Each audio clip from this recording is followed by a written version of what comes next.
We're here. We're continuing where we are. It's in this page. I don't have my page numbers on this one. It says page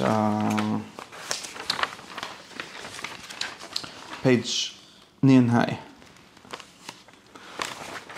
Have to go a few more pages, like one more. I'm going to finish the. I think maybe I've read it a little bit, but I want to get back to here. We're discussing this. This is what we're discussing, which is that it's very important to have something called Amanas Chachamim, right? We always talk about that. Mm-hmm. And the Rambam identifies, this was the interesting point, which we discussed a little bit last time at length, that the Rambam identifies the willingness to learn something with the willingness to believe that the sages knew what they were talking about, and you shouldn't laugh at what they're saying, right? That's the main point. We discussed how someone might be actually enlightened and still think, or therefore think that they're saying nonsense, but that's not the problem that he has, so that's not the question that we should ask here. Right? And he says, okay, so he says like this, and this is like this last paragraph of this, according to this organization of the text, it says, because they knew this, you see where that is? Yeah. And they knew that everything they say is clear, has no impurities, right? Everything is true. So they asked us, and they warned us not to laugh at them. And they said, that was Gemara and Masechta Seirefin, it says here. Everyone that laughs in Divrei Chacham is nidam b'tzoyre sachas. And here the Rambam already goes and explains what that means according to him. This seems to be a very vulgar punishment. You got some tzoyre sachas. And I'm pretty sure that the literal meaning of it, or like the image, has to do something with what the Rambam says, although I don't think it entirely means, maybe not entirely what he says, but like where would they get this idea? What? Why? I feel like I said it to people when I was upset. Yeah, you're a bunch of hot people use, it might be just a curse. Like sometimes it's a compliment, and how it's used. It might just be a curse. And this is like an instance of Chachamim using curse words. I had a discussion recently about this. Because some guy is like, if we're allowed to use vulgarisms, Chazal seem to not have a problem using it sometimes. This is probably an example. Right, and there's a famous story in Gittin about someone who found some famous person, and he said that he's in Toyot Sachas. You know who, right? Anyways, in Gittin, there's a story of some Yid that went and did a seance and raised the souls of a bunch of people. Okay. And when he came to one famous Jew, he asked him, "What's going on with you?" He said, "Well, I'm stuck in deep." And they said, "Why?" Because that's what it says. So apparently, Jesus' problem was that he was not respecting the sages enough. Interesting, right? But anyways, I thought I had a pshat. I think that it has to do with the. Yeah, Rashi says that it's an Erev, and there's a pasuk. V'lag harbe yegias pasuk. Why? What's the reason?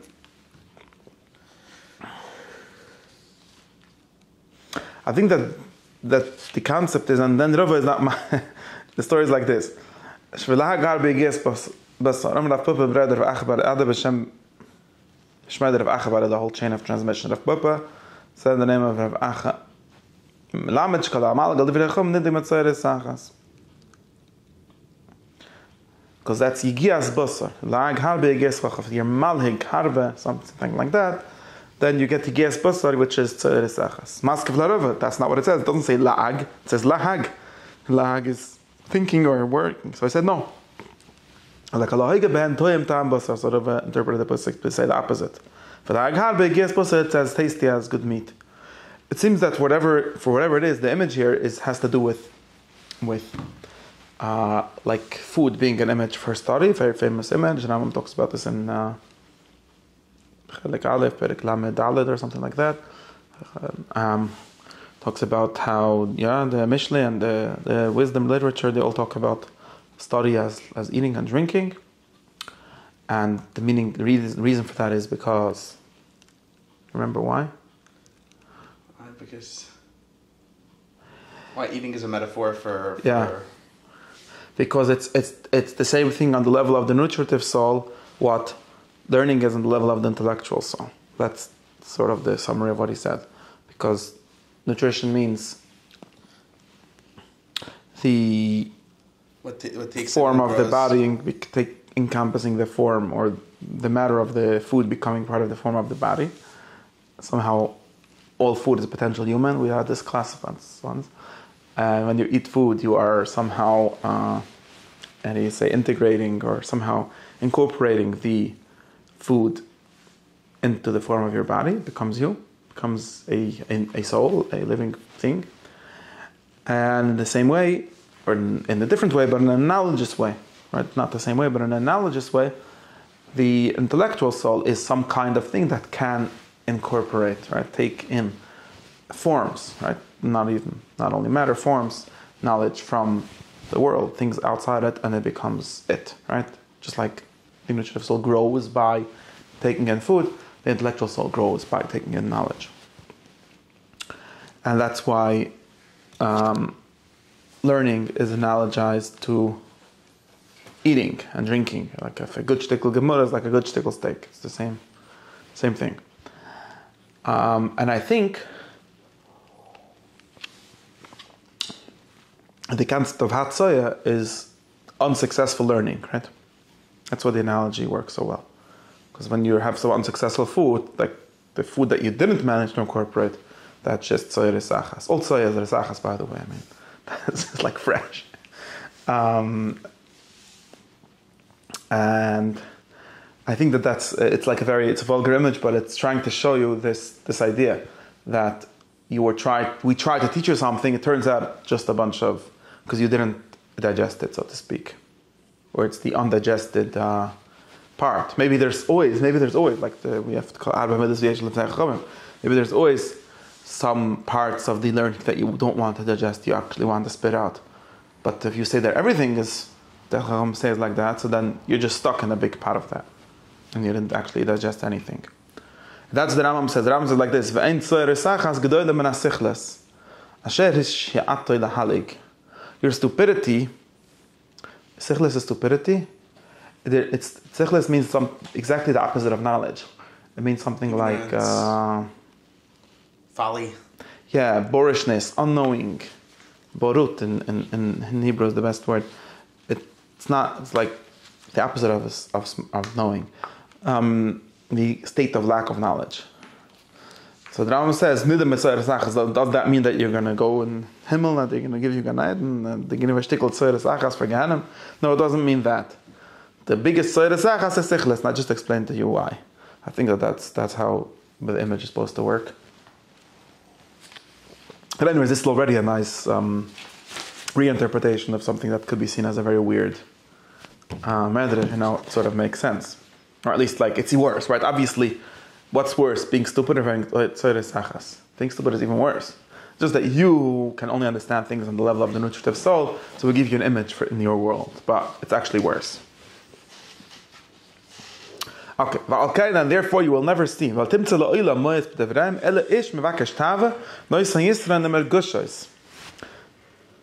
never find anyone not liking the Chachamim.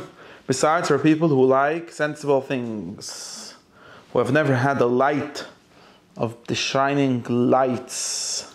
This also, I guess, of the intellect. This now extends the analogy more than I thought it goes. Right. Because it's continuing. Because, yeah, it's explaining the same... Why in Idmet Tzayir Esachas? Because that's It's the what the same kind of fault. life that you want. Yeah, but he claims that the reason people are derogatory towards the Chachamim is because of them believing sensible things to be more real than... Of course, the weird thing with the Divrei Chachamim themselves is that they speak in sensible language.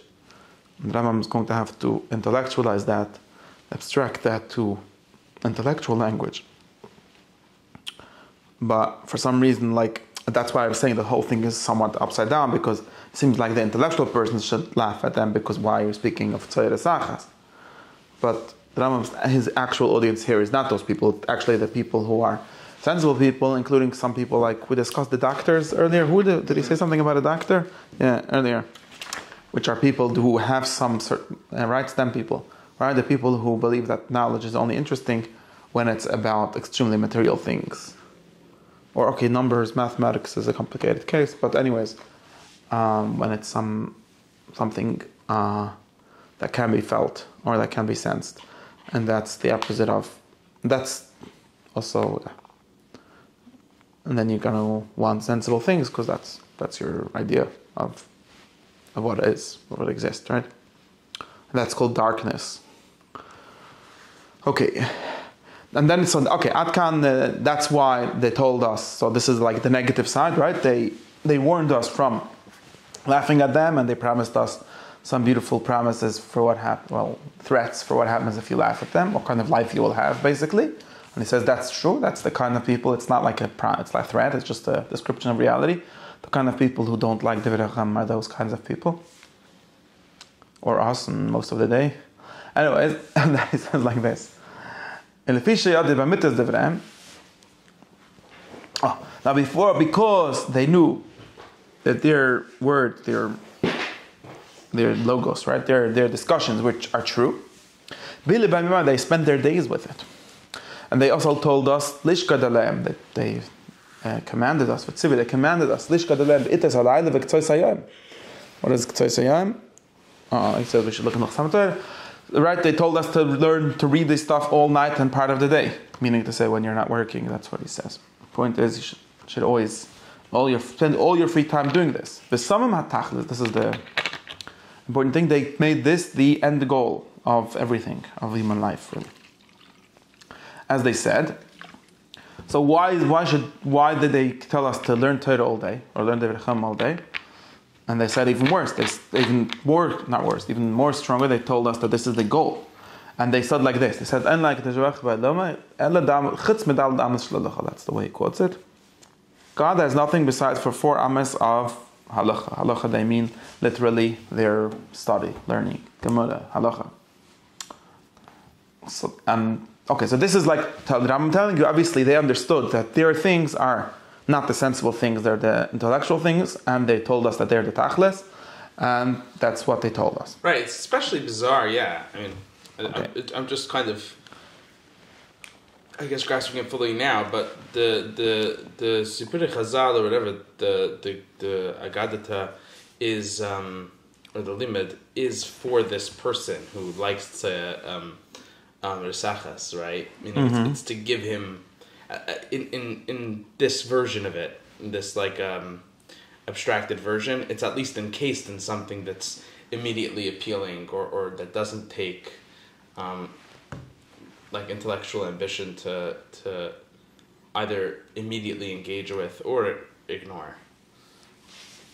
Right? It's an invitation to the people. He's telling you you're going to have a bad life, and he's trying to convince you that the better life would be something else. Is he nervous that if is the reason why he's kind of warning people who would be drawn to this anyway? Is that an initiation technique to look beyond the text? Or to look deeper within the text? So he's going to look what he's doing. He's like I said, it's bizarre. The way that the stories are written, it doesn't, at least on its face, appear to be appealing to... but they're using this very harsh language to talk about what happens to someone who's not a philosopher. That's really what they're saying, right? If you're Malach Divrei Chachamim, it's telling you're going to be in deep... Or not, it's exhortations to philosophy. To study, at least. It's a very interesting bait and switch, though. Well, yeah, but all exhortations work like that, right? Right. all moral exhortations are bait and switch. That's the Shlei Lishma thing that the Rambam discusses in another place, right? We're always telling you, you will have the things you want by study, and turns out the things you want are not the things you want. But that's but it's just weird because it's like an asura on something that's not even there, which almost makes you I guess really assume it's there. I guess. Yeah, then the Rambam he's trying to get at that, and then that's where he's going to. That's where I have to get to here. He's trying to get to this. The Chachamim trying to teach us, trying to get us to study, because of them understanding this to be the best thing. And he's using this statement itself as something you need to study. That's the funny self-referential thing here, right? He says, now you think about this statement. Because if you will think about it on the surface, on the surface. This is the Rambam, right? We discussed this, right? Did we discuss this last time? This is him teaching us how to read things that if you want to get the truth out of this, right? Not to be a malag levid hachama, you cannot take it at kipshute on the surface level. And that is how, right? This is something that, some people have read things like this, and not over here, in Hakdama to Perek Chaylek, where the Rambam says something similar, and said, well, the Rambam seems to be the one that is malag levid hachama. Because the Rambam says like this, the Chachamim say, and the Rambam says like this, this is the furthest thing from the truth. On the surface, on the first reading of what it says in this statement, God has nothing in the world besides for the 4 amas levalacha, meaning the 4 amas where their study hall, their space where they're learning Torah. That is the furthest thing from the truth. So on the surface, he is precisely being malig al devei Chachamim. Chachamim say this, you should say, well, if they say it, they must know what they're talking about. And the Rambam says, no. If you read it on the surface, obviously they don't know what they're talking about. This is nonsense. Not only nonsense, it's, the furthest thing from the truth is. It's very hard to be the furthest from the truth. Most things have some truth in them. And it's the total opposite. It's very... That's what I'm saying. You could obviously have a story where your faith, your emunah in Devei causes you to accept their things on their surface, and the Rambam uses this precise emunah because, and I think this goes back to what we're saying, because the whole point of emunah chacham, the whole point of this whole exhortation to study and to take the teaching seriously, is not an exhortation to sanctify some human beings that lived in some time. That's not the point. The point of it was always to get you past some base level of thinking, which means, like we're saying, you're saying, there's some double switch here, because you can't take this exhortation itself can't be taken literally. It's an exhortation for some kind of, let's say, a deeper level of life, or a second opinions. That we hold very much of second opinions in medical things. Always second opinions, right? The second thought is always better than the first, and which means that I'm going to tell you something which is going to be at first sight going to mean one thing, but what I'm really trying to get to is that it should mean something else. That's the important thing. And he says, this is very interesting. What does the Rambam say? Why can't this be literally? Well, first of all, I have to tell you the context of it, which is not exactly what the Rambam tried to make it be. The context is like this. The Rabbi said he used to change his minhag. His minhag used to be that he learned at home. No, yeah. I would study at home. And then later he changed his minhag. He heard that Rav Chia Bar Ami said the name of Ula. Said,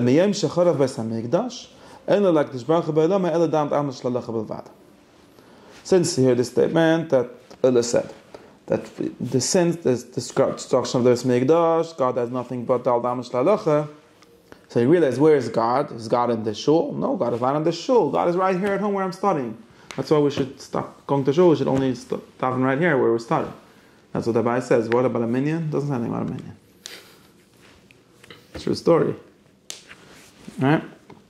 I mean, it talks about it later, but it seems like the meaning here is that you don't go to shul. Shul is for the hoipoloi, for the many, but the God is not there. The shul people have this whole story that God is in the Mikdash, and then there's Mikdash Ma'at, he's in shul. But then the study people say, no, Well, maybe it used to be the beis medrash. That part that I'm totally skips, right? Very interesting. Because it seems like beis medrash would be better, right?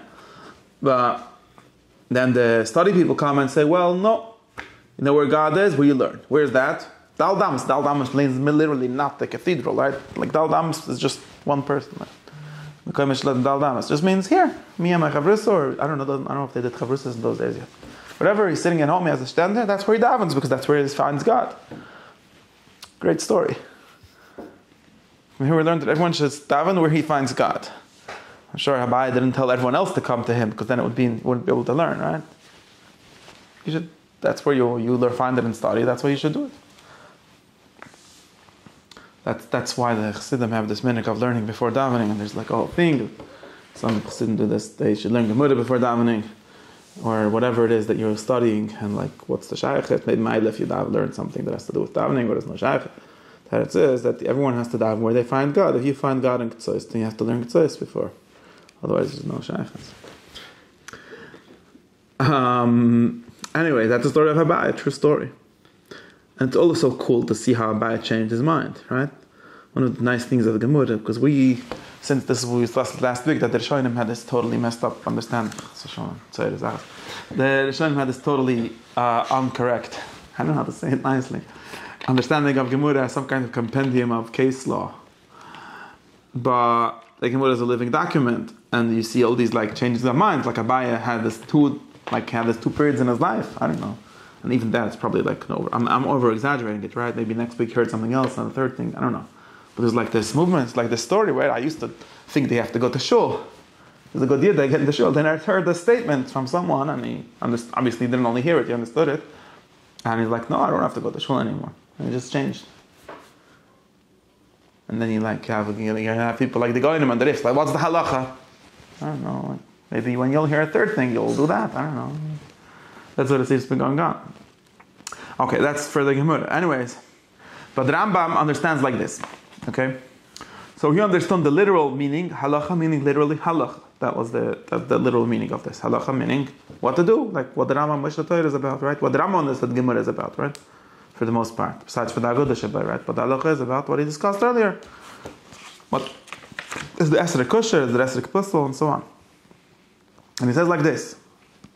This cannot be true. Does this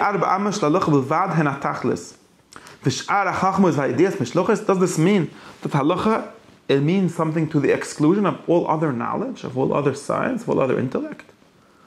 Can that mean that? Because he understood that halacha means the science of the law, a specific science which talks about laws of Hilchos Shabbos. And that's probably what it means. I mean, halacha, I don't know. Not sure. Someone has to tell me the history of the word halacha and what it actually means. But anyways, the Rambam understood it to mean what we think it means. And the Rambam says, okay, this is the Rambam's really cool proof. Did you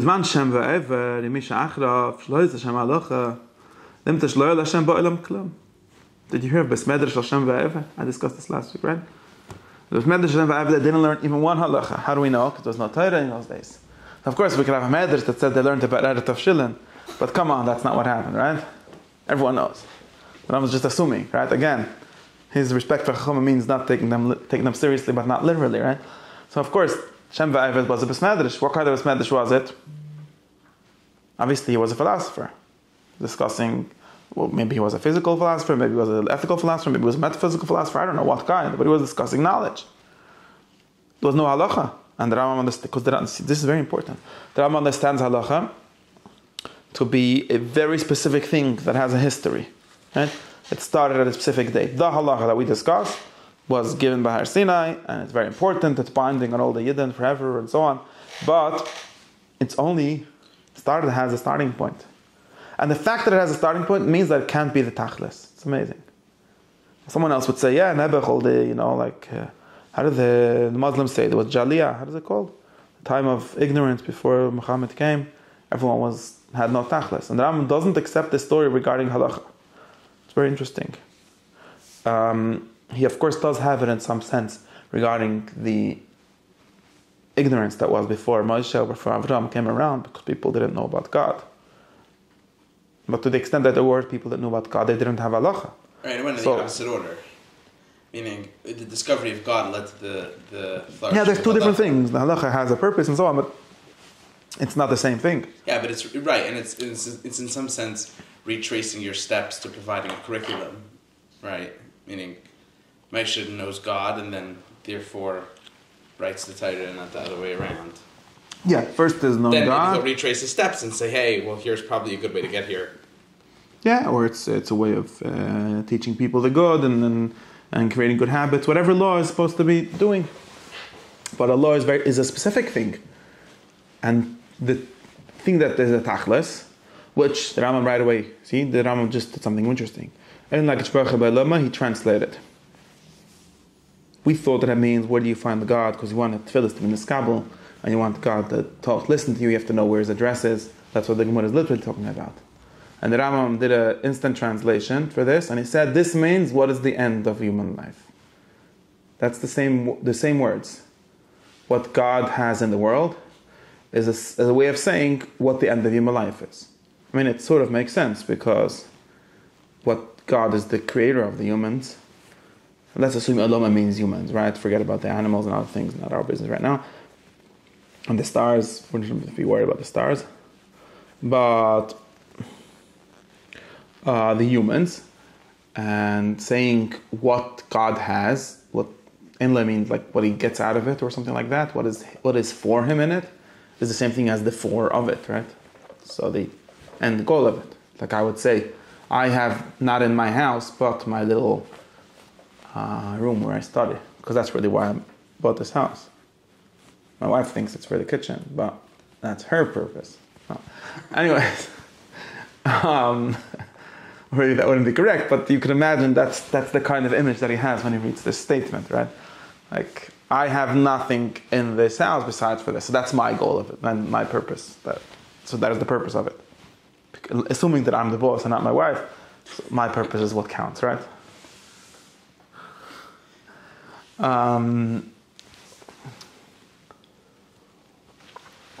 Right, so that's number one. So the end, saying "En doesn't mean where is God feel comfortable, or what makes God happy, or anything like that, or where does the Shras Hashchina, things like that, which maybe are literal meaning, but means what is the end goal. And therefore, the Rambam cannot believe. It's not can't believe. He thinks it's would be the furthest thing for the truth, from the truth, for someone to say that the only tachlis of the world is for people to do halacha. And his proof, sort of, I don't know, it's a weird proof, like he's just using this as something you should obviously think is absurd, is that what they did in Shem Va'ever. Okay, he might as well say Avram Avinu, right? Who went to Shem Va'ever? Is Shiva Yaakov? Wherever it is. Obviously there was no halacha. How do we know there was no halacha? Torah was not given. And there was no tachlis. God was wasting his time until then. And there are obviously medrashim that say things like this, right? Ha'olam nizim b'chesed, ad 26 doiras. The Rambam doesn't just says that's nonsense. That's not. Obviously, there's a way to be a good person without halacha. No. Obviously, God has something in the world without halacha. And in other words, obviously, you can get to the human end without halacha. Theoretically. Very important statement. What does this mean for all kinds of... Like the Rambam says in famously in Hilchos Melacha, that even the Shev Mitzvah Noach has to believe in it because of Moshe or something like that. So obviously that doesn't match what it says here, or that has to be minimized because it's not like I found the idea in the Rambam. He just makes this like obviously that's nonsense. That cannot be. That's the furthest thing from the truth. Like halacha, that's. We're created to do Hilchos Tzitzis. Can't be. It's amazing. Like his like, there's an analogous statement to this in the beginning of Meir Nevoichem, where he talks about Shlomo HaMelech. I should read it to you. In the Hakdama of Meir Nevoichem, how come I'm not finding the normal one? It talks about Shlomo HaMelech. It says that Psicha. Psichas Rambam, it says like this: Shlomo Melech, the where is it?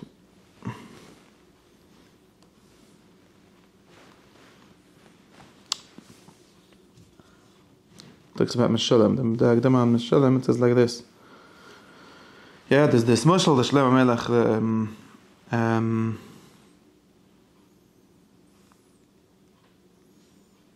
where is it? Let me find it for a second. I'll go back. Here. Yeah, Shlomo, the medrash says that, it says in Nishle,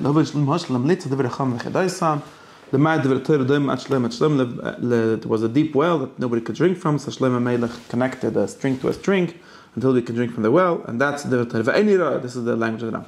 The language of Ibn Tubal. Anyways, I do not see anyone with a perfect knowledge, anyone who's smart, anyone has some intellect, cannot think. When it says Divrei Torah in the medrash,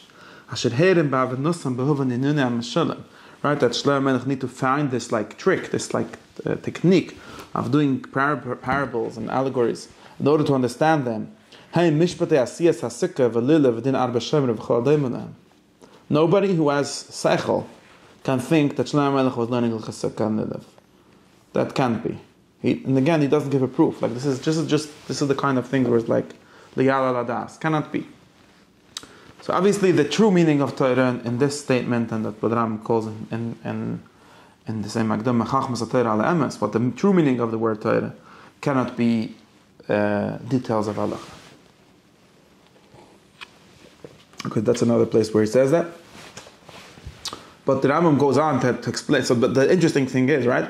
Aval. So this is the negation of the simple, of the surface meaning.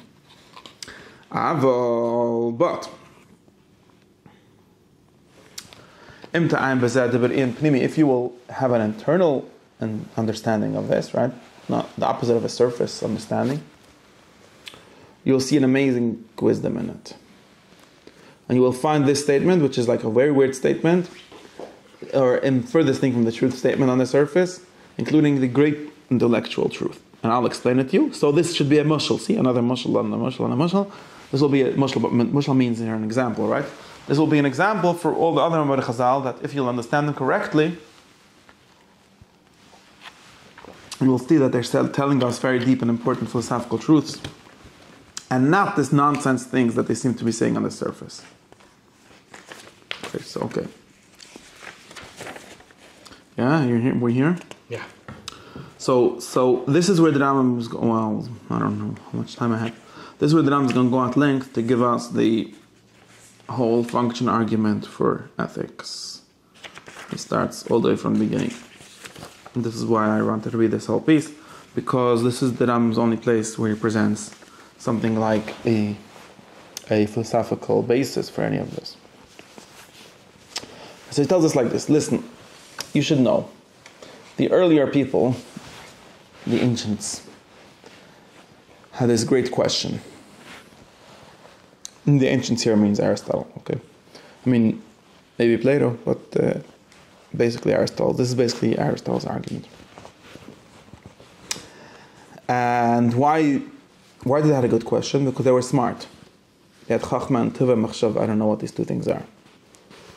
These were smart people. These were not stupid people. And they found out, that it became true to them, that everything has an end. Because nothing is for naught. Nature does nothing for no reason. That was Aristotle's language. The Rambam says, nothing exists for nothing, right? Nothing. A real way of saying that this is important because why? Because there's an important question: to what extent does the ethics, which starts off saying that everyone does everything for an end, and the end is the good of it, and therefore we need to find the end of all human activity, which is the final good or the most good thing, which is happiness, and we have to find out what is happiness. That's the basic story of the ethics. And of course there's a certain question, or maybe it's only a modern question, I'm not sure, but there's a certain question to what extent this is really a metaphysical belief, right? Because of course famously Aristotle said that everything has four causes, which is another way of saying that the meaning of anything, or the being or the existence of anything, cannot be said to be, or to be completely, unless it has these four things, right? These are not like causes in the sense of what happened that this thing should happen. It's causes more of in the sense of what it means to be this thing. Or the explanations, right? That's why we sometimes say that we should say explanation instead of causes. Because when we say cause, we start to think of a story of what happened so this should happen. But that's not mostly what Aristotle thinks. Maybe the efficient cause is that, but mostly not what he's thinking of when he says causes. He says, how could we make sense of anything? And we can only make sense of anything with 4 causes, but one of them, or maybe in some sense the most important one, is the 4 of everything, right? Something that doesn't have a 4 basically doesn't exist. Or we could say doesn't exist in an intelligible way. Which is another way of saying is for nothing. And Aristotle's statement is that nature does nothing for nothing. Nature does everything for a reason. Which is another way of saying that nature makes sense. Right? I'm trying to make it less of just a statement of faith, where nature, whoever that is, does things for a reason. I don't know, maybe it forgot to have a reason today. It was just bored, so it made some extra stuff. The point is that those extra stuff wouldn't really exist, because things exist with some kind of explanation.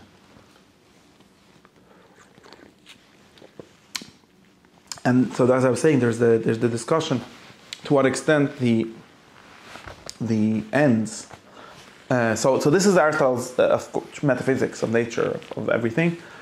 And also his ethics are based on a very similar thing. So we could understand, and the Rambam understood it, and maybe most ancient interpreters understood that as a specific application of the general principle, right? There's a general metaphysical principle which says that everything has a 4. And of course that includes human action, which is one of the things that exists. So humans do think 4, we have to find the 4 for human action, which is the same thing as the 4 for human nature, as he goes on to say. So we need to know what humans are for. It seems, since nowadays many people don't believe in a 4 as an inherent part of nature, maybe they should, but they don't, it seems profitable to work backwards, right? To go the other way and start saying that obviously, even if you don't believe that nature as such has a 4, human actions at least should have a 4, otherwise they're actually crazy. And that's still true, even for the people that think that nature doesn't have telos, right? Doesn't have 4s. Humans that don't have 4s are still crazy, right? The only point is that some people believe that nature is crazy. But humans can't actually live that way.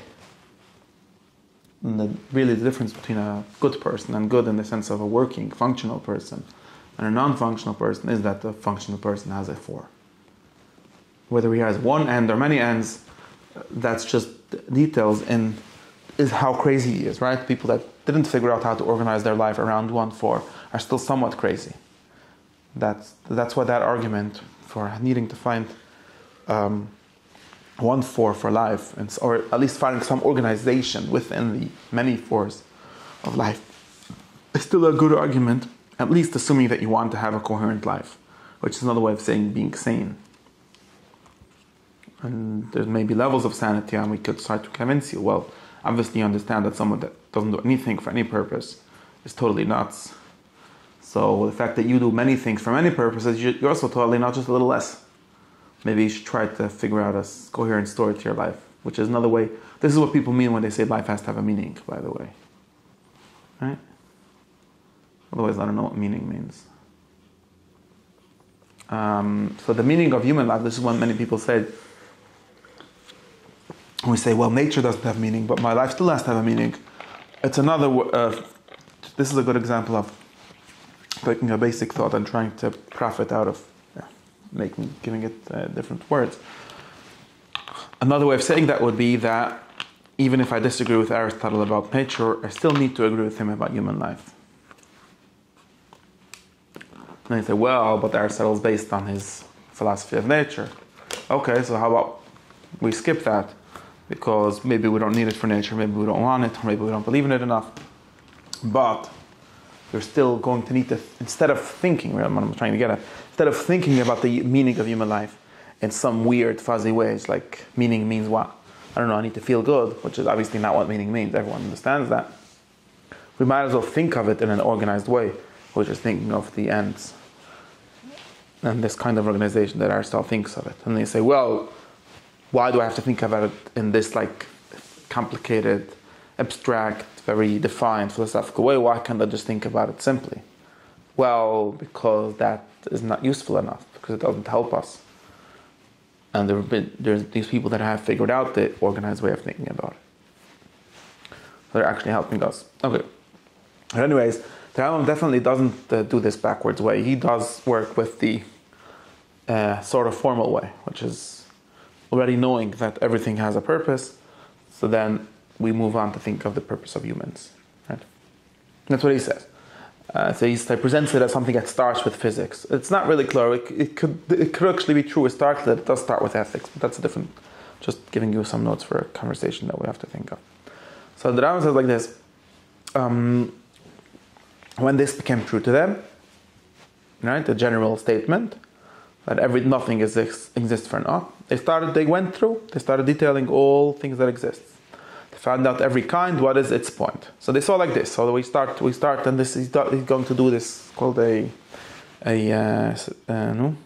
halukah, how do you call it? A splitting up of all existence, and try to see if we know what everything is for. So we say like this: anything artificial, everything created by a agent, right? Obviously, we don't have to worry about what it's for, because no agents create things for no reason. We don't have to try to look at it why it is. We can do an easy thing and ask him, right? Because someone who creates a saw, what is that saw? I don't know. The blacksmith created a saw or something like that for a reason. Oh, it's a saw, right? And because he thought that this will be able to cut up wood, and he had an idea, right, or the form of a piece of a saw in his head, and which is the form, and the fore of it, which is basically the same thing as the form, is to cut wood. So the end of a saw is cutting wood. And we know that from the maker. Right? Same thing. An axe is to cut, and a needle is to connect clothing with, and so on. So anyway, anything artificial, in other words, anything created by human action or by planning, obviously the plan is the same thing as the goal. So we already know the answer. Okay, but what about, this is interesting. I think when separating this, you'd say that there's what it's made for and what it's made into for, right? Meaning the formal cause is what it's made into for. Yeah, but the form of a saw is in the organization of a piece of metal so that it could cut. Right. So that's why we say that the end is almost very connected, at least, to the definition of the form. Of course, it needs to be made out of the kind of metal that can get the properties of being sharp and so on, and hard, and so we need all of that. But right, and the form will have been in the mind of the maker before it exists, right? Because he knows what he wants it for. Anyway, so we know. I mean, this is obvious, right? This is, again, in some sense, this is maybe even, at least the way we think, this is the paradigmatic example of something having an end, right? People that make things make them for an end. Good ones or bad ones, or sometimes they don't work, but otherwise it's what we call futile work, which is not even work in some sense, like it's play. We can't even call it activity properly.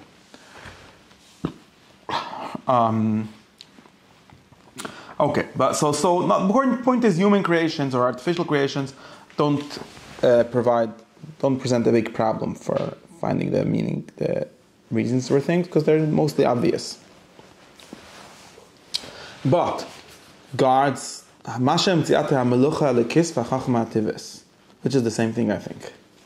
What the mind of nature, right, or the new natural organization, which is the same, and maybe a same thing as saying the divine art, God's art, right? When God makes things, so maybe it's a problem that we don't have them.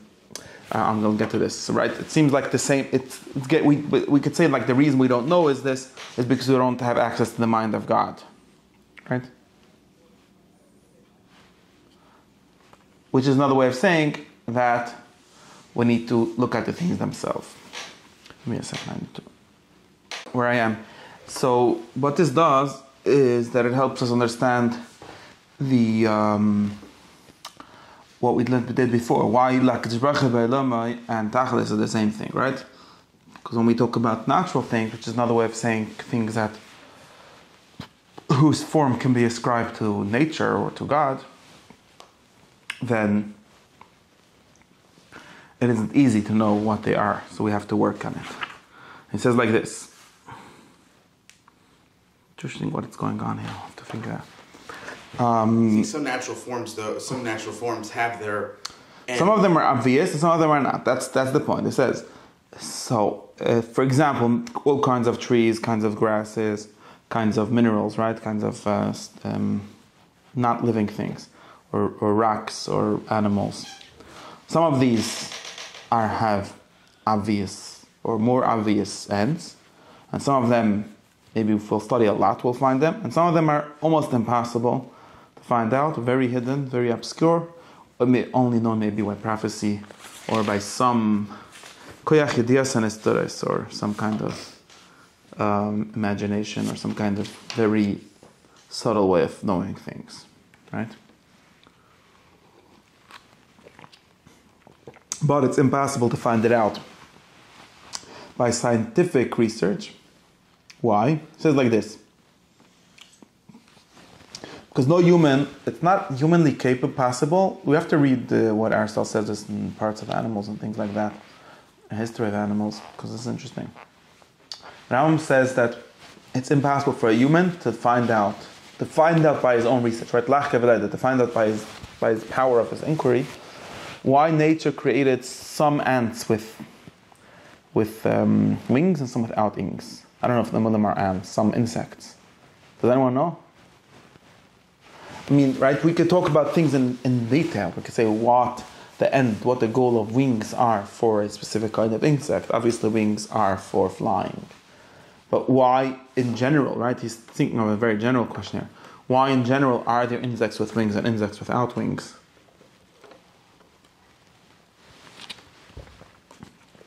He claims it's something very hard to figure out. And why there's some worms with many, again, insects, with many feet and some with few feet. Maybe we could know it in some, I mean, if you talk about how do you call it? Things like the, how do they call it in the whole environment, and how there's these things are also difficult to understand their form because of their granularity and because it requires a lot of specific, like arbitrary specific knowledge, not because it necessarily requires correct and inspired knowledge or I think he says that this is too detailed. He's going to go and say, but things that are greater are easier to know. Yeah. Some things that are greater are easier to know. Some things that are greater are it might be easy to answer this also if you think about ecology. Like this forest needs a certain amount of things with wings and a certain amount without things. I think our knowledge has grown with these kinds of things, with things like insects, and it hasn't progressed maybe as rapidly in other areas, or maybe declined in other areas of by. I mean the current study of insect doesn't really believe in purposes maybe, but it might have ways of accounting for. There might be ways. There might be knowledge more. Obviously, a lot of the scientific progress isn't filling in a lot of these details. Right. Why does the Rambam think it's impossible? Probably because at some level of detail it becomes. You could still ask why are there 3 kinds of forests or whatever, and it would be very hard to give a good answer. Right, but it's also that there's. Right, this is something that's complex due to its. I'd say arbitrary uniqueness and not necessarily due to its... due to... It's, I'm trying to think of a better word than greatness, but I'm having a hard time. We'll see. I mean, the Rambam is going to say that we do know the greater things. It seems like in everything, the middle things are the easiest things to know. It's very hard to know the very detailed things, and it's very hard to know the very large things. Better medium-sized dry goods. Yeah, like someone, even modern physics, someone said, modern physics knows how everything in the world works, plus very, very big things and very small things. Or whatever, big things, very fast things, and very high energy things, and very low energy things, and so on. So that makes sense, because these are more accessible to our senses and to our general ways of thinking, and so on. But I'm not sure why, there's something going on here, I don't know why he gets into this thing. Some things are impossible, but things that are greater than this, if have more revealed, more clear activities, right? So all the ants and so on, each ant, and why is each ant? We barely can see them, right? You need a magnifying glass to figure out how many legs it has, and then you're going to start telling me why. It seems to just be very hard. It says like this: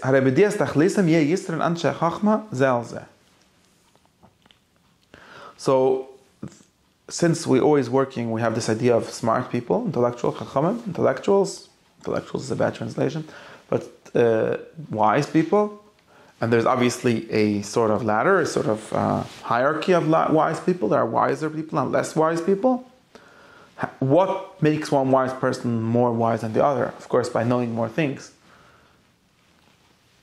Right? A wise person is someone who knows reality. Which means that the hierarchy of wise people is how many purposes of what level of nature do you know? Do we measure it on both axes? Meaning on small people and large thinking? And on... I don't know, and why is it so important? I mean, obviously that's what knowledge of nature means in the end. People that know a lot about cupcakes, way more than I do. But yeah, I guess. I mean, that's definitely not wisdom, but... well, if they would know the ends of cupcakes, yeah. Maybe it's... Aristotle has things about this in some of his places, like how important it is to know every little thing. But okay, maybe some things are less important. There's like this access. If something could fit entirely under a different organizational principle, right? Meaning, if I understand very well the form of insects overall, and I don't necessarily know the form of this particular insect, or the end cause, the end goal of this insect, is that really relevant if I capture? It's relevant. It might not be the most relevant. Maybe your prioritization is wrong because you should first find out something else. Because there might be something in this that the larger principle doesn't entirely capture. No, like what would be the benefit of knowing about a particular insect's particular end? That nature goes down all the way there.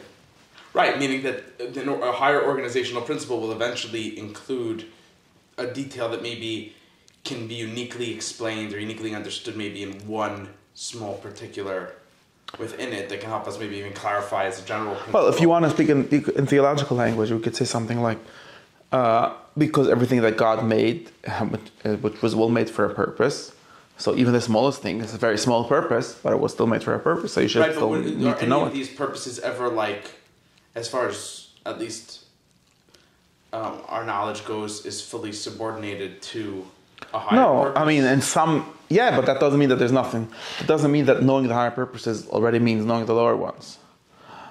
Our knowledge doesn't actually work in the same way that the generalizations are, so to speak, right? If I know the most general principle of everything, right? Which I know, let's say I know, that doesn't help me much. Meaning to say I wouldn't be able, like we discussed this, you can't build a airplane out of knowing the principles of gravity and air. You need a lot more principles, even if intellectually or ontologically speaking, all those smaller principles are subjugated to the higher level principles. But it doesn't mean that our knowledge works like that. They also have content that the larger principle... No, they don't actually... They don't actually have... Capture, right? No, they don't. Obviously not, because then it wouldn't be a higher principle. I mean, this is complicated, because their articulations, or so to speak, or specifications of higher principles and the lower principles, have in some... This is like the question of shtalshalut, right, of the change of being, and if you're like more of a Platonist, then you're more worried of such kind of questions, because you see all these principles as being real things, and then you have to say two contradictory things. One is that the higher principle always includes everything lower than it, and the other one is that it doesn't. Because if it would include everything lower, literally, then there would be no need for a lower principle. And obviously, the articulation of the lower principle is, by being that kind of articulation, is something new. But on the other hand, it's not something new, because then it wouldn't be... Right. The higher principle wouldn't be higher. Right, and the other way to kind of, I guess, like at least the way it may be, and that actually does maybe open up something that I haven't really thought of yet, but the way I guess I have conceptualized it prior is that there might be a principle of organization that captures the majority of a thing, enough for it to be under that organizational principle primarily, but I might be missing out on... I may not understand all the details about gravity and about wind, but I might not understand a detail about steel, which is... Aviation, for example, I'd consider to be a... Okay, but that would sort of right? belong to a different... Let's say that belongs to a different category of knowledge. And it just meets at some point. Because like... Intersection is also... Yeah, okay, but that's said. But that's still... I mean, you would need 3 principles for that. One is the... Okay, okay. If one for each and a third for the intersection. Right. And there's a principle of intersection somewhere. Right. Whether that belongs to the... Which belongs to... Whether or not that belongs to some the original third order hierarchical principle or not. Of crisscrossing thing. Right. So, I don't know. Okay. The point is, again, we have this hierarchy of knowledge. I mean, the Rambam asked this question in a different place, right? That's what I'm thinking. And he's going on to talk about Shlomo, which is his like paradigm smartest person, and he uses Shlomo often here also, and in Modern Perek Samach, where he talks about negative attributes, to talk about this question of what makes one smart person smarter than the other. And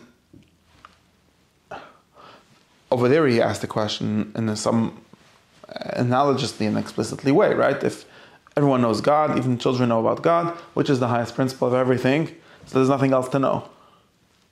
By definition, because God is what explains everything. The one explains everything, so you don't have to know anything else. But that's obviously false. Obviously, Shlomo Melech is still smarter than me, even if we both know God in the same way, and maybe even if there's nothing else about God for him to know that I don't know. That's the question he's worried about there. And the answer here is that is only true in a silly way, in a trivial way. Like, besides that, he doesn't. This whole thing he doesn't say here. He doesn't say that there's higher principles that explain everything. I mean, we know that's the way he thinks, but it's not saying that here. He's just saying that if you know more ends of more things, like the simple way of saying what he says here is much simpler. We got into the complication.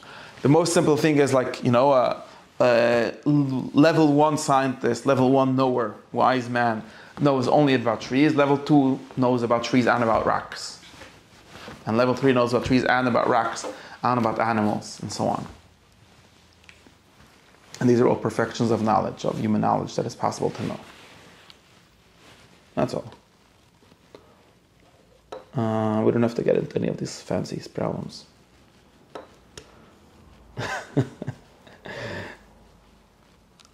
Yeah. We could, but we don't have to. Obviously, if you know more things, he's just saying this is what knowledge is after, ultimately. And it says, that's why, but he's just I'm not sure, this is all to interpret the Pasuk of Shlomo Melech. It says, when God gives Chachma to Shlomo, he knew the ends of these kinds, what a human as human can know, and therefore he spoke about the ends of trees and of grasses and of kinds of animals, as it says, V'daber al ha'etzem al ha'etzem, min ha'erez asher b'alvanav v'ad ha'ezav asher yetze v'akir, v'daber al ha'bahema v'al ha'oif v'al ha'remes v'al ha'dogim. And the Rambam says this was a proof that he had a divine power. As it says, and then it says all the nations came to learn Chachma Shlomo. I think that it's important that Chachma Shlomo, the Rambam understands, and he has a good pasuk for it, as being science, right? Not Torah. Natural science. And natural science in the metaphysical sense, right? Mostly the ends, and he also says that this must be a divine power, maybe because it's not actually humanly possible to find out. I mean, and this is his reading of the pasuk, to know about what animals in the broadest sense are for, maybe it's easy to know. But if you want to know the trees, the cedars of Lebanon, all the way down to the grass coming out of the wall, meaning, like the biggest things and the smallest things, and even about the insects and about the fish, it's very hard to study fish because they're in water. It's hard for people to go there to this day. Then must be divine knowledge. Divine knowledge meaning like a divine way of finding out the knowledge, right? The knowledge is the same knowledge. I don't know, that's interesting. I think this is a good shot in the pasuk, because otherwise you're like, it's a weird pasuk, nobody knows the real meaning of it. what is this talking about the trees and the grass? So the Rambam says that what it means is that it's actually very hard to find out the meaning of each tree and each grass. And Shlomo knew, what does he say? He has this idealized idea that Shlomo knew the most that a human can know as a human. About all of them? No, that's what it says.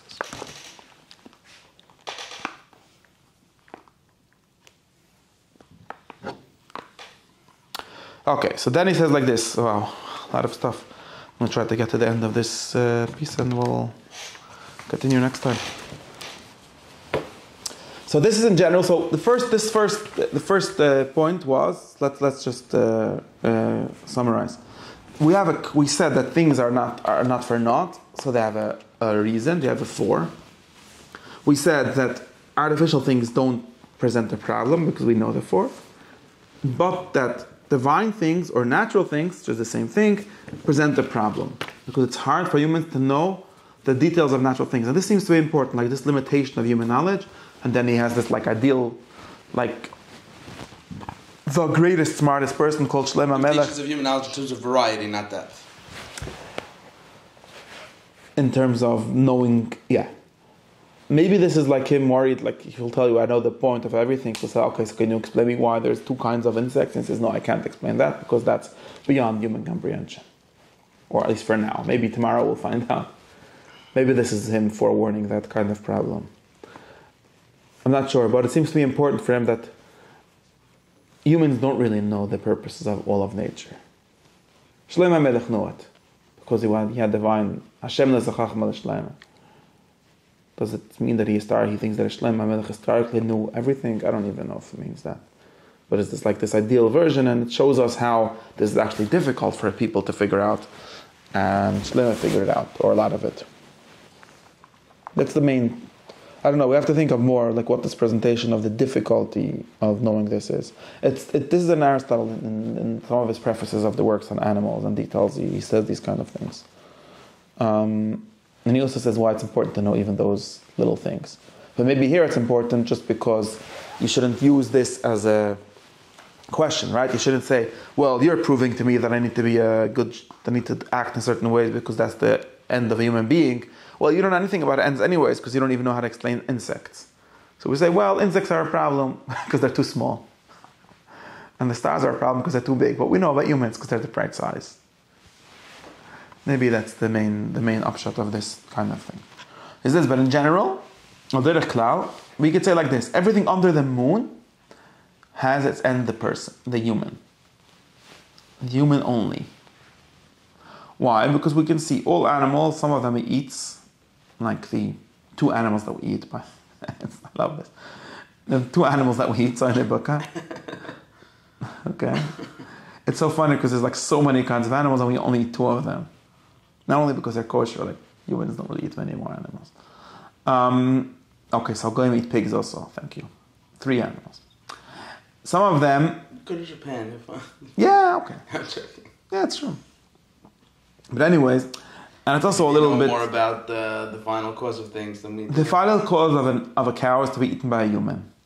That is what it says here. And how do we know that? Because obviously that's what I was saying. That's the ecological space, the environment where that's actually true. It's also the goal, the end. I mean, only in some sense, because we don't want to eat all of the cows, because then we won't have cows anymore. We always need the cow kind to continue to exist. Right. Well, the goal of cows is to persist existing to provide food. Right. So in some sense, they need to persist existing, but why? Yeah. Not to provide food. That the next humans also have food.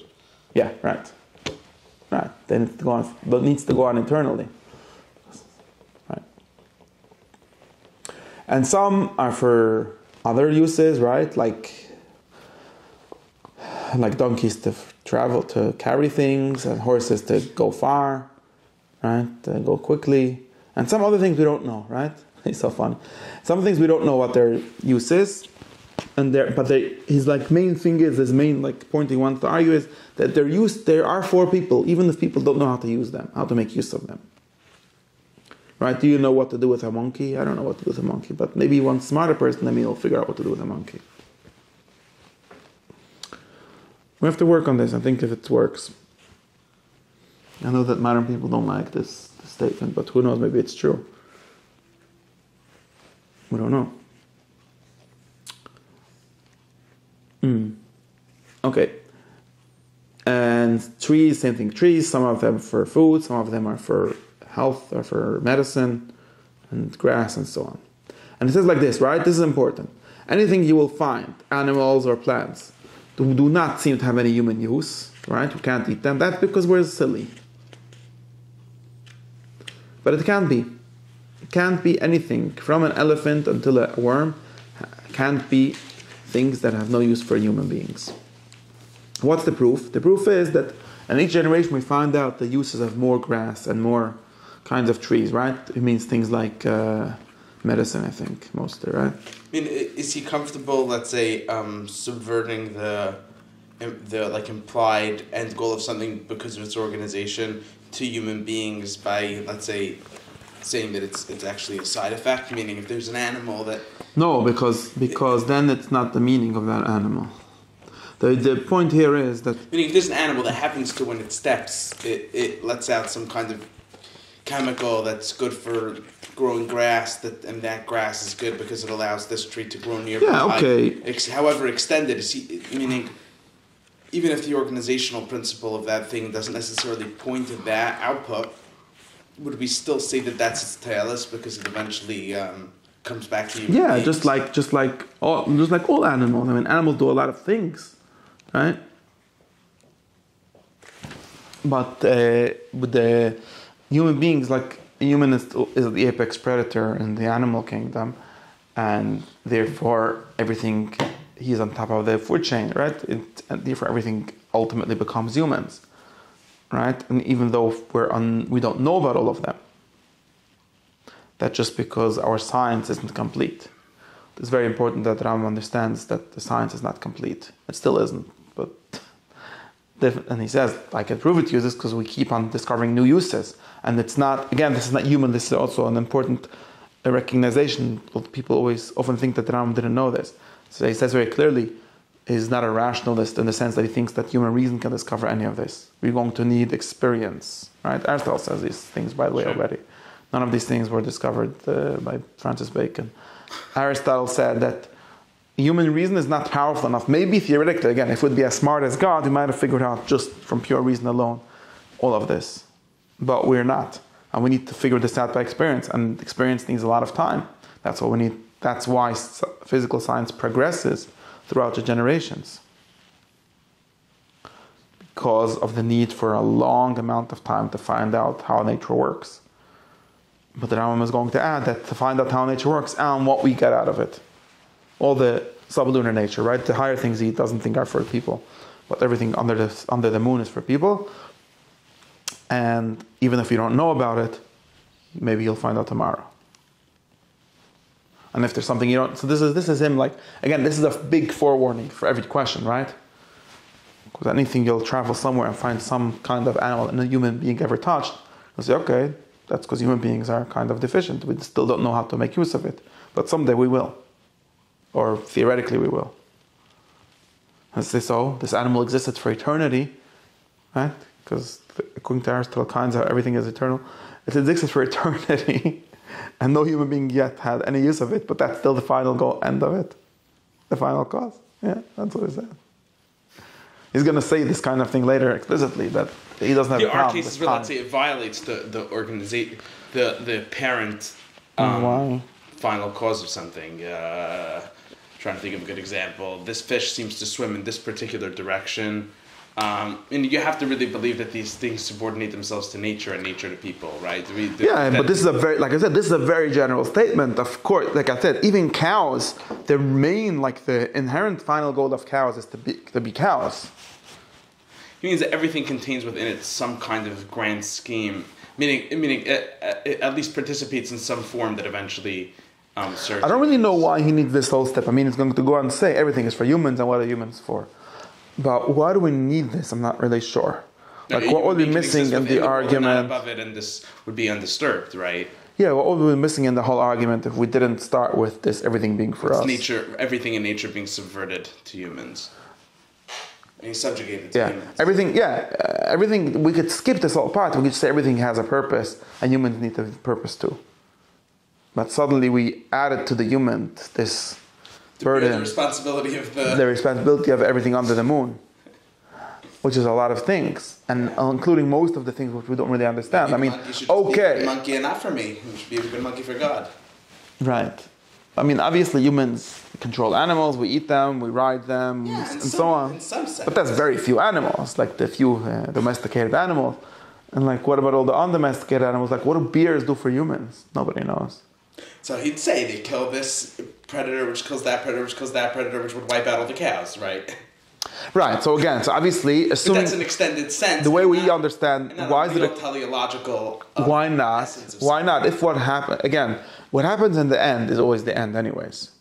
If we agree that naturally, and I'm not. What happens in the end? It happens in the end anyway. Then the goal of humans is to fertilize fields. No. The end meaning the end of one chain of things happening. Right. Not the end in like what happens tomorrow, because there's still humans tomorrow. Meaning that culmination in human beings eventually culminates in knowledge or whatever, right? Right, but one living human beings, not dead ones. Right. And human beings, it's true that human beings are the rulers of this world. That's exactly what it is. We're not trying to trace it to its material end, right? We're trying to trace it to its form. End. Yeah, to its and the formal end of cows is to walk around and look at things and eat things. Right, and if we restrict our lens to cows, but if we're looking at animals broadly, look at the entire sublunar nature, exactly, because cows don't exist just by themselves. I don't know. Is that so easy to say? That the point of all animals is for humans? Again, observational. You say the word "for" and maybe the word. The point sounds is too much. In reality, humans eat all of the animals, and animals sometimes eat humans, but in general, right? The ideal case, right? No, it's not a problem because again, this is part of this whole trick. The whole trick of all of this is you ignore everything that doesn't match with this story. No, you ignore all things that seem to be exceptions, which is a lot, but we ignore all of that. The ideal case is that humans eat all animals and no animals eat humans. Humans control all animals and no animals control humans, and so on. Besides for our gut bacteria, which controls us. No, anyway, that's the ideal case. And what that means is, with that exact fact flipped in a theological sense, is that everything is for humans. We don't need more than that. I think that to deny this teleology, you would need to deny humans being the apex predators. Or you would need to deny that as being the form of nature of the world. You would have to say that that's like an accident, that's because humans are evil, or something like that. Okay. Or you could, I think so, because if I think we're taking the word... You need some kind of middle step where you subordinate all of nature's... I'm thinking that we're taking this word "for" too strictly. Right, meaning you have to subordinate it to something like nature. This is the analysis of how things work, of what things are. Humans are to be adult, grown humans, because that's what they do. But it's more the form of the natural order to be for not because God came and told us or something like that. Right, but meaning we're really subordinating all of the particulars of nature to nature and then seeing nature is for humans, right? Just system taken as a whole system. I understand. It's the system of nature. We're not worried. We're not getting, like we said, we're not getting into the mechanisms of every detail. That's what the Shlomo Melech's job. It's very hard. But we look at the system and we see, anytime you look at a system and you see who is getting most out of it, you know how they say follow the money, okay? Follow the food. Humans are at the top of the food chain, which means that everything is for humans. That's just another way of saying it if you have a teleological analysis of nature. Okay. Right. Okay. You don't need more than that. I told you the way that teleological aspect. There's only. I think that the real way to. I'm thinking now. The real way to deny this would be either to deny teleology or teleology between species, which is what you're trying to get at. Right. Meaning we can't have the same kind of instant subordination that we could have for donkeys and cows, like we can have for tarantulas and. Why not? It has to be. Oh, okay, but extended. those are detailed problems. We don't care about details. We just skipped you. You're worried about turtles. No, I'm not meaning it's fine as long as I'm saying is it's easier kind of if we have the issues. We're not worried about this though. Okay. We're not worried about this. The more we're only worried about. Turtles are not for humans the way cows are for humans. That's what I'm trying to. Said we agree to that. That's a problem. Okay, okay. That's a problem that he acknowledged. We acknowledge that problem. Okay. Even cows are not for humans. See, and not necessarily but the problem that you're having is also by cows. Even cows are not for humans in the way that human hearts are for a human body. Right. Because it's outside the species. We agreed the existence of species. And there's actually a place in modern that Ram seems to deny this explicitly. That's why I'm saying this. There seems to be where he says that no species are for another species. So there seems to be a reason to have a problem with this. People say that it's a contradiction. Again, I'm never convinced of these kind of things. But there seems to be, of course, like I said, you have to sort of agree. We have to believe, we have to take all nature, all of the biosphere, whatever, as one organism for this whole thing to work. That's what I mean. And that level of organization obviously exists. We subordinate it first to the... Again, you're worried about the internal mechanisms. I'm not worried. I'm just saying that we have to take... I'm trying to figure out why I'm not saying the same thing.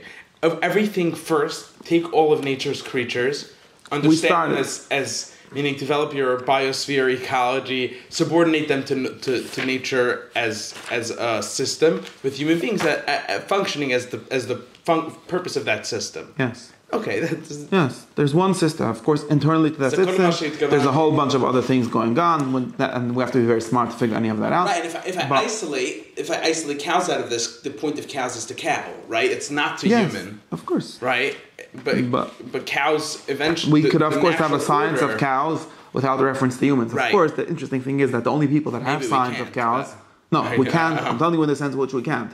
We can't in the sense which there's no science of cows made by cows, only science of cows made by humans, which already is something interesting. Or maybe things higher than humans, like angels or separate intellects.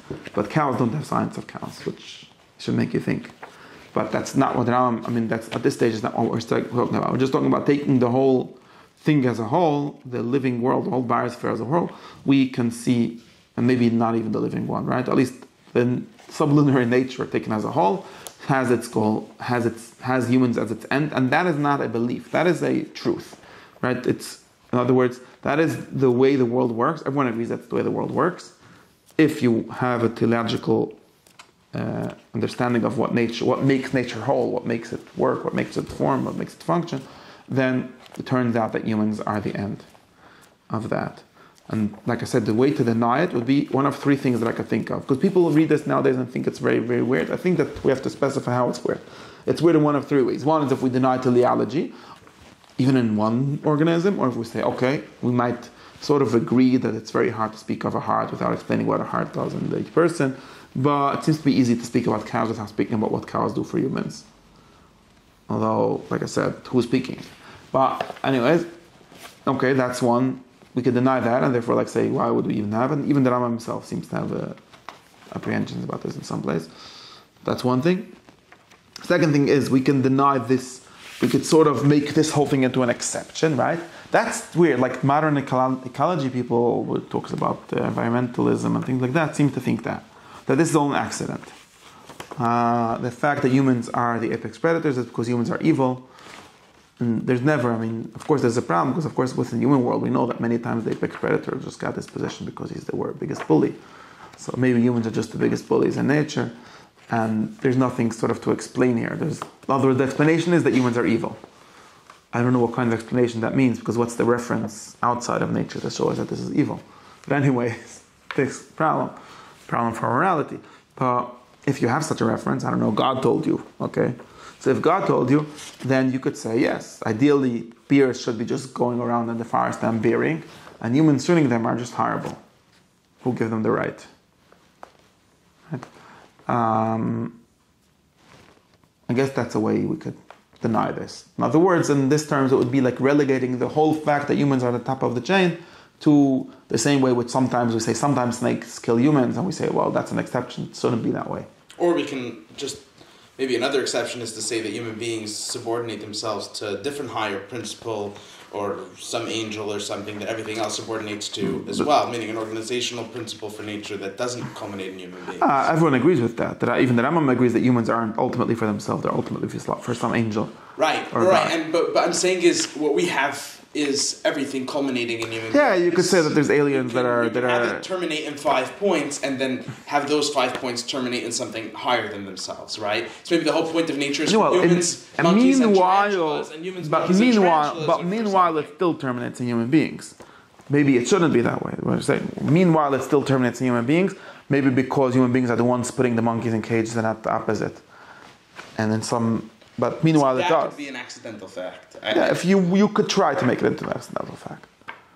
No, meaning humans imprisoning monkeys specifically. You can argue that most of nature, let's say, subordinates itself to human beings. A small portion of nature subordinates itself to tarantulas. Humans and tarantulas subordinate themselves to whatever angel. But the tarantulas are also subordinated to human beings. What? Sadly, human beings control those tarantulas too. Maybe. You could just add the word sadly. As far as we know. Yeah. Again, if you want to posit entities that are doing other things that we don't see and we don't know, then all bets are off. I'm not sure that this is so absurd. Meaning to say that nature might terminate in human beings and one other animal. I mean, if we but it doesn't. Understood the entirety of the system. That's not true, but it doesn't. Again, there seems to be like a difficulty here because every organization is going to cut out all kinds of exceptions. But I don't think it's accurate. It's only accurate if you posit some unseen entities. Because we're the only ones that know how to subordinate. That are successful at it. I don't know. Maybe someone else knows. Zebras were trying. Okay. Starfish have been trying to subordinate the world forever, and they're sadly very unsuccessful because all they do is float around. Okay, got it. I don't know. Okay. I mean, obvious. You could talk about. I mean, maybe you could talk about the ocean as being an area that's. You could try to claim that humans haven't subordinated the nature very well. Like, I don't know, the deep depths of the ocean have not very greatly colonized by humans, of course. Right, but they might be colonized by fish, going up to the sand. But also, it's only halfway true, because nothing else is, human ships drop for whatever, all the way down to the bottom of the ocean. Like, it's only, I don't know, it seems to take a very radical switch of perspective, which maybe it doesn't confront the reality, to deny that humans are the ones currently controlling the planet. We even made the weather worse. I mean, come on. Maybe that's a bad thing, but we managed to do it. No other species has managed to do it yet, right? Supposedly cows with the... Yeah, but those cows, they're good. But humanized cows, right? Yeah, there's so many cows only because of us. There wouldn't be so many cows otherwise.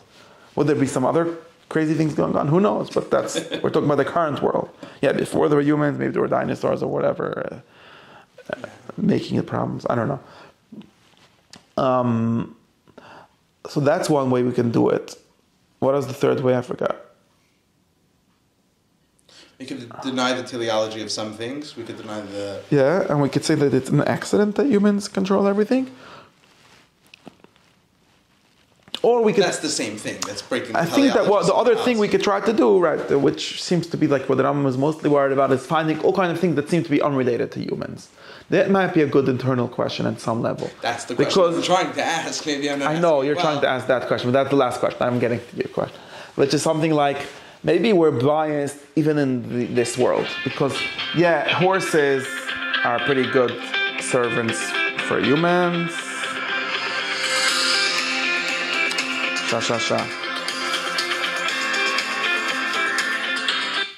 Hello, I'm finishing my class. I'm having a class, I'm finishing it. But there seems to be many, many, many more things.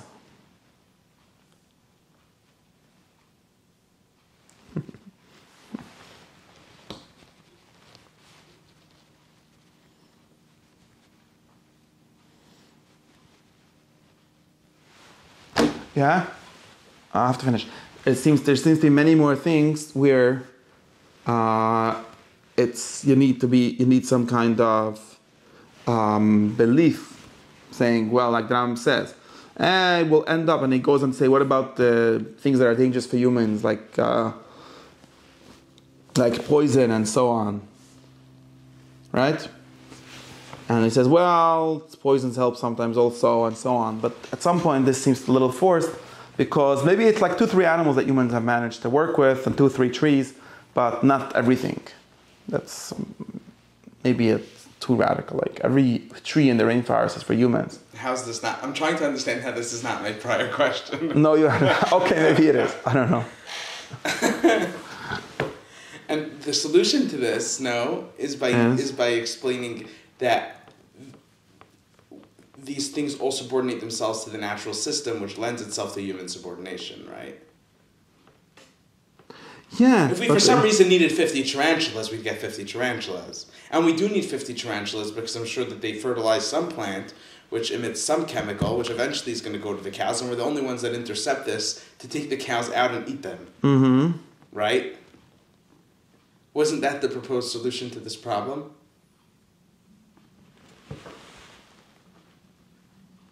That human beings are the only ones that couldn't isolate aspects of nature and subordinate them, and everything else is subordinate to nature. And if we can't figure out how tarantulas sustain us by what we take from nature, we just don't understand the natural system. I don't know. Okay, I'm going to have to finish. So first I become the thingy, now I become the